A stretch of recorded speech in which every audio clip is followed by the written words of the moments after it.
छोटे वन बच्चे ने डायनासोर की टांग का बड़ा टुकड़ा काट लिया। पलक झपकते ही एक डायनासोर पुल बन गया। पेड़ पर लाल जंगली फलों को देखकर आर्लो ने छोटे वन बच्चे से बहस करने की परवाह नहीं की, लेकिन जैसे ही उसने एक टुकड़ा लिया, अचानक एक 4 पैरों वाला सांप गिर पड़ा। आर्लो चौंक गया। 4 पैरों वाले सांप को हटाने के बाद वह भी चट्टान से नीचे गिर गया। सौभाग्य से कोई गंभीर चोट नहीं लगी, लेकिन 4 पैरों वाला सांप फिर भी नहीं छोड़ा, खड़ा हो गया। वह अर्लो पर हमला करना चाहता था। इस नाजुक पल में छोटा जंगली लड़का बहादुरी से अर्लो के सामने खड़ा हो गया, कुशलता से सांप के हमलों से बचते हुए। वह 4 पैरों वाले सांप के पीछे छिप गया, जिससे सांप भ्रमित होकर घूमने लगा और फिर जब वह बेखबर था तो तेजी से जवाबी हमला किया। इन चालों से 4 पैरों वाला सांप पूरी तरह से हैरान, ये बच्चा इतना उग्र किस तरह का है। संघर्ष के बाद इसने अपनी कुश्ती तकनीक का इस्तेमाल किया, लेकिन छोटे जंगली लड़के ने न केवल आसानी से छूट पाया, बल्कि सिर की टक्कर से उसे लगभग हरा दिया। जब देखा कि वह जीत नहीं सकता तो 4 पैरों वाला सांप घबराकर भाग गया। डायपर पहनने वालों से सच में पंगा नहीं लेना चाहिए। अर्लो ने छोटे जंगली लड़के की बहादुरी की प्रशंसा की, पर अपने घर लौटते समय उन्होंने एक अकेला छोटा चूहे का बच्चा देखा। छोटा जंगली लड़का तुरंत बिना किसी हिचकिचाहट के उसके पीछे दौड़ पड़ा। डरा हुआ चूहा जल्दी से अपने बिल में अपने माँ को खोजने के लिए घुस गया, लेकिन यह छोटी जंगली लड़के के लिए कोई चुनौती नहीं थी। उसने गहरी सांस ली और जोर से बिल में फूंक मारी। क्या यह कुछ इंसान करेगा? ये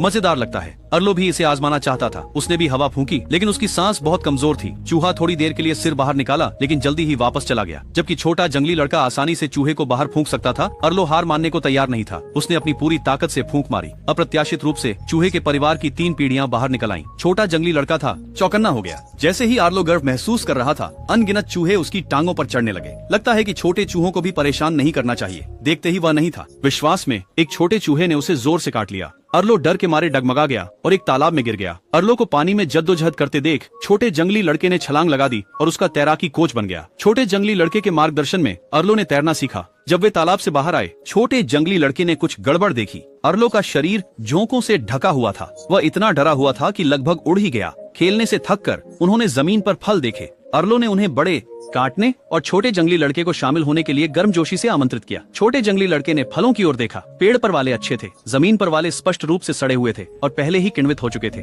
दोनों सड़े हुए फलों से नशे में हो गए।